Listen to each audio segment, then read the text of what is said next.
What's up, guys? Welcome back to the framework. We're here back at Kingdom Gym. We're gonna hit a push session today with a primary focus on our chest. So you'll see 3 or 4 chest movements. We'll wrap it up with a side delt movement and then finish up with triceps. So let's get after it. So this is gonna be just a feeler set. The way that I approach the weight, I'm not sure if I mentioned this in the back training video, but we try to find, we'll do like 2 or 3 feeler sets to try to find like a heavy working set, or heavy working weight, excuse me. So we'll find that heavy weight, hit it for like 3 or 4 reps, kind of let the body know what's coming, and then we'll jump into probably here, we're just trying to get our chest nice and full, stretched out. So we'll probably do 1 to 2 working sets here and then move on to some of our compound movements. Doing some flies, doing fly work, what I'm trying to do is I'm actually not trying to bring my hands together so much as I'm actually trying to follow the path from my bicep to bicep. And I'm trying to actually squeeze my chest from my biceps and with my arms. This takes some shoulder out of it and kind of forces me to squeeze my core and bring my arms together versus kind of arching and really trying to almost hug and bring my biceps into it.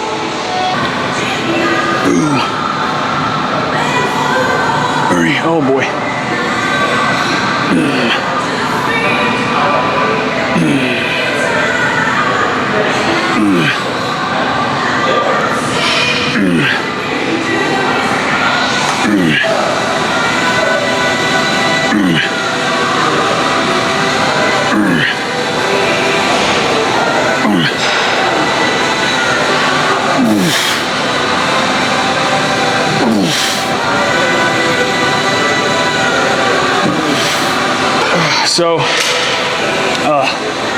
So I'm not going to failure here.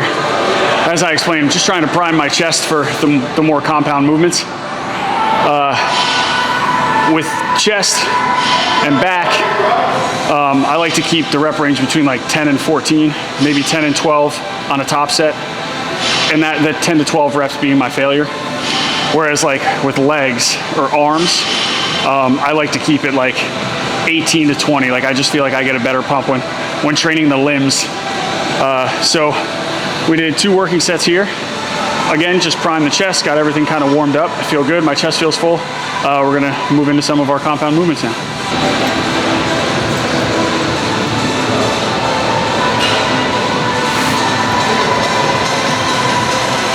It looks absolutely crazy outside. Look outside. We got wildfires in New Jersey. Looks like something out of a horror movie. Second exercise is going to be like a very slight incline chest press with the Smith. Alternate every week, usually with dumbbells or kind of, not necessarily a barbell, but Smith, same concept. Sometimes, you know, you might have some aches and pains in your shoulders or, you know, your elbows.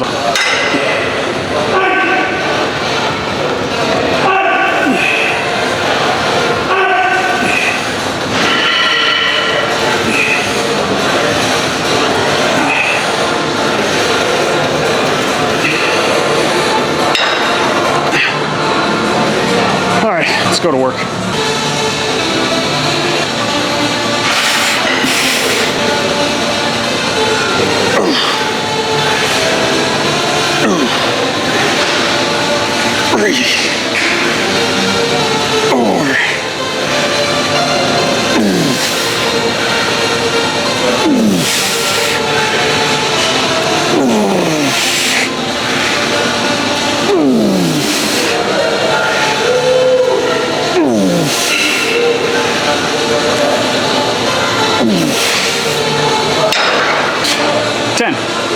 Felt good there.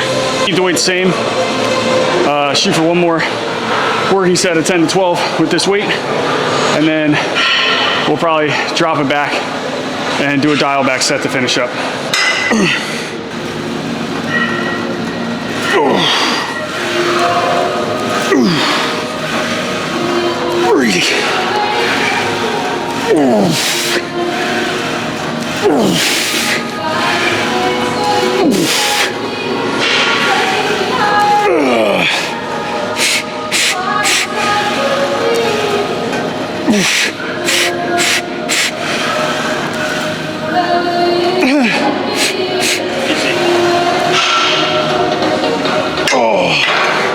Total failure. Woo, failed at 9. Ain't that some shit? So, as you can see on my second working set, my second top set, we literally went to complete failure. 9 reps wasn't necessarily the goal. Again, we try to keep it 10 to 12. So, as I said before, we're definitely gonna dial this back and do a top set of 14 to failure, give or take, whatever comes first. So the weight doesn't have to be impressive. It just has to be controlled. You can make 135 feel like 315 if you do it right. If it's too light, just do more reps.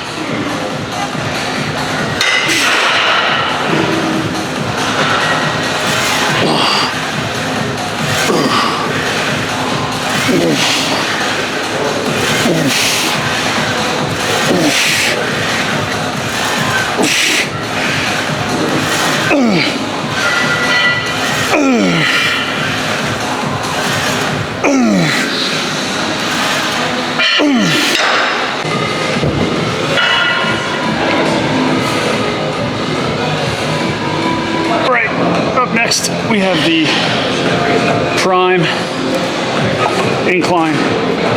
You can call it a hammer strength or just a prime incline. So I don't really like to do anything like completely flat. So what you saw with the Smith machine was very slight incline, just so I can kind of, instead of positioning my elbows out wide, I can kind of tuck them in a little bit. And then this same movement, again, pressing is nothing fancy. Just want to align the elbow path right with my chest and push some heavy weight. First feeler set.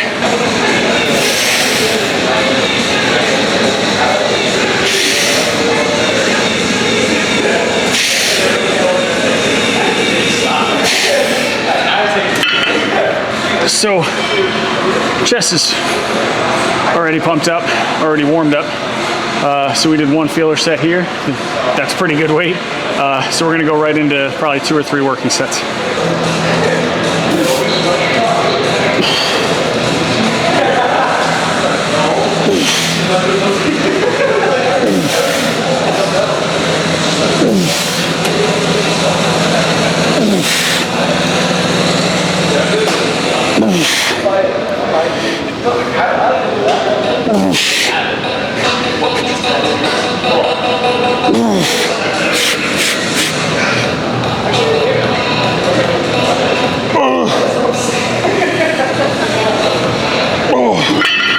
Failure.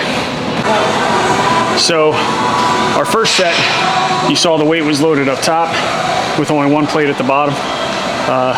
We were kind of struggling to get out of the hole and we were getting up to the top. It felt good on the negative, but I didn't feel like I was getting a good enough squeeze here. So we kind of swapped a plate from up top to the bottom. I've already done 1 working set with that. Oh, I've done a second technically working set with that weight. Really just grinding out at the top of the movement, forcing myself to squeeze my chest to the top. So final set here, 8 to 10. We've been failing at like 9 reps anyway, so really gonna push through. But if you can't tell by the video or by my face or by the noises that I'm making, we are really pushing.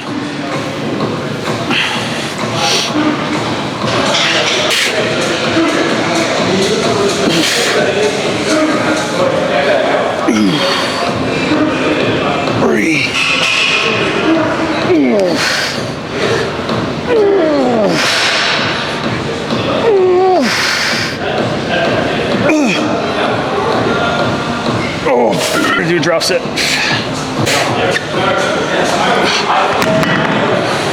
We're fried.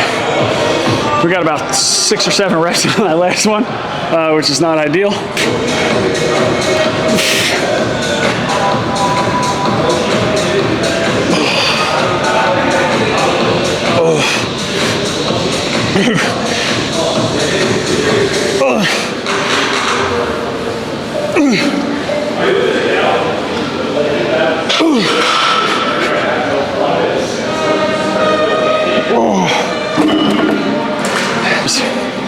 Something to be said about training till failure. I think a lot of times we find moderate weight that gets us a good pump or a good time under tension, and you can control it and it looks pretty in an Instagram video or a reel or a TikTok. But putting the absolute most amount of weight on a fucking bar or on a machine and pushing until your muscle literally and figuratively begs you to stop. So this particular exercise today was super humbling, especially because I came in last year and I did this weight for 10 to 12 reps, no problem. It's a different routine, it's a different order of exercises, but I mean, you saw the definition of total muscle failure and what it takes to bring a set to total fucking failure. So I'm very proud of this exercise, these particular 3 working sets, and you know, I have no shame in saying that it humbled the shit out of me today. So let's move on.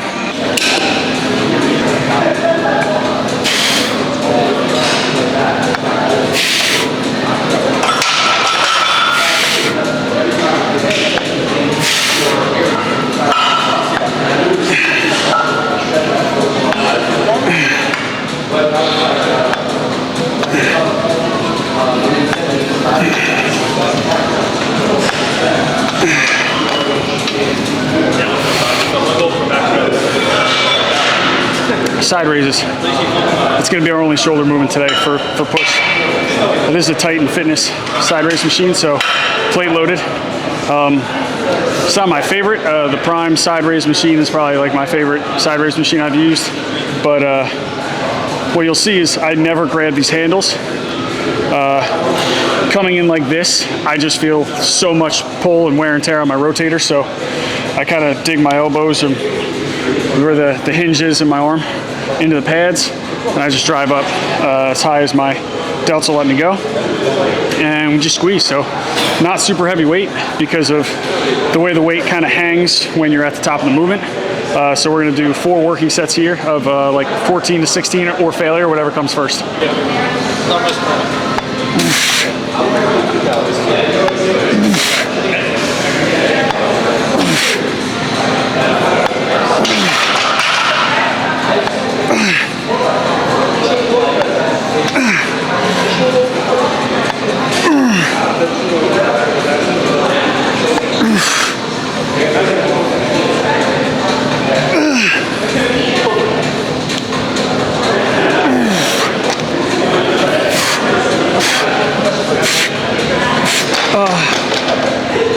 So, probably wondering why I'm really, oh man, I can't even lift my arms, really breaking the plane and coming up nice and high.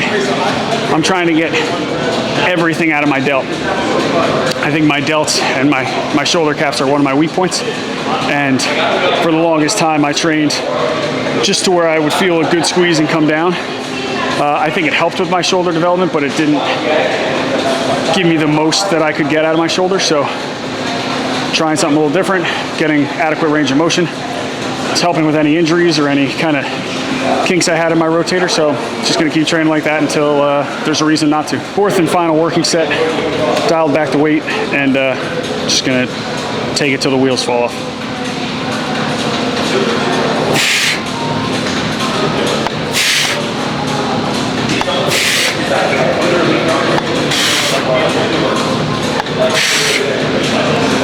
Six, 7, 8.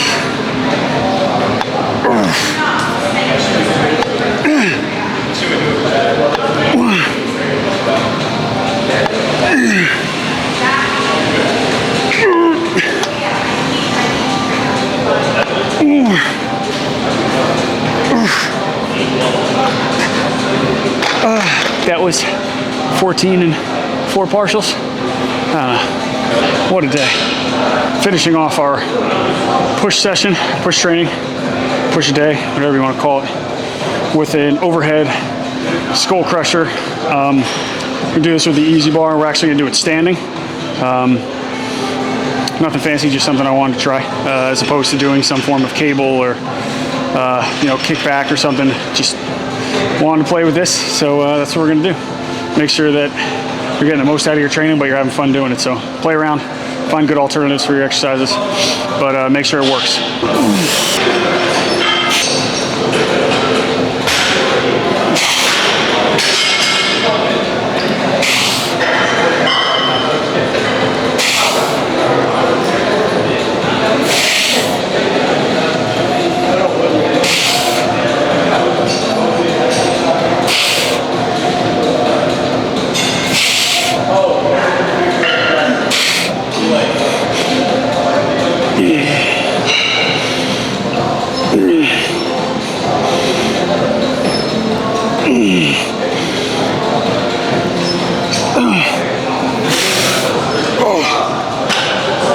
This is the toughest part about a skull crusher when you're not training with somebody.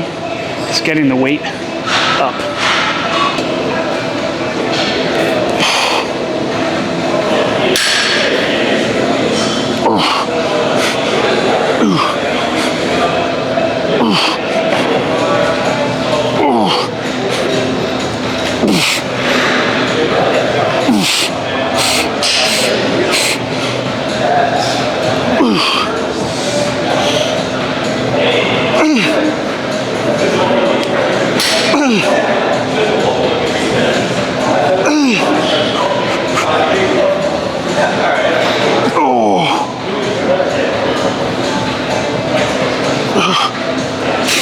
What a lot of people are going to be absolutely triggered about is my elbow path was wide as shit, like out here. And a lot of people will say, you got to keep your elbows tucked. You got to, you know. So often do you see people trying to perfect the range of motion, and then they're wondering why they have elbow pain, shoulder issues, lower back. Like they finish the set and they're like, oh my God, my back hurts. You have to allow your body to get into the range of motion that it's most comfortable in. So in this position, yeah, I mean, I feel it a little bit in my elbows from years of training, but my triceps are blown out because I'm allowing my elbows to flare a little. That's where it's comfortable, and now I'm getting the most out of the movement, as opposed to sitting like this and trying, you know, my chest is pumped up so I can't get my elbows in, and my rotators don't allow me to go back. So do what's comfortable. It doesn't always have to be the prettiest, just do what's comfortable. All right, guys, so you saw a quality push session today at Kingdom Gym. As I've said earlier in the video, this was a super humbling day. When you come in with expectations of, you know, what you're gonna train, the weight you're gonna be able to push. I looked back at my logbook, and although I matched last week, you know, I kind of came in with the mindset that I was gonna be able to push past it, and we're just not there yet. It is a high carb day, so I don't know if maybe I was just feeling sluggish or what the case was, but again, coming in, I was excited. I thought I was gonna be able to push past last week's, but again, we were humbled, which is okay, because we're gonna come in next week even more motivated to break some of these PRs, so to speak. You saw about 10 to 12 working sets, chest focused, shoulders and triceps secondary.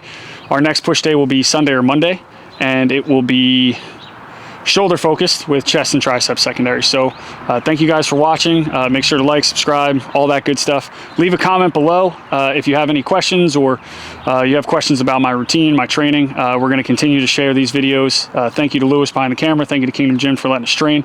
Thanks for stopping by the framework. And as always, guys, head over to my Instagram account at Ryan_physique with an F.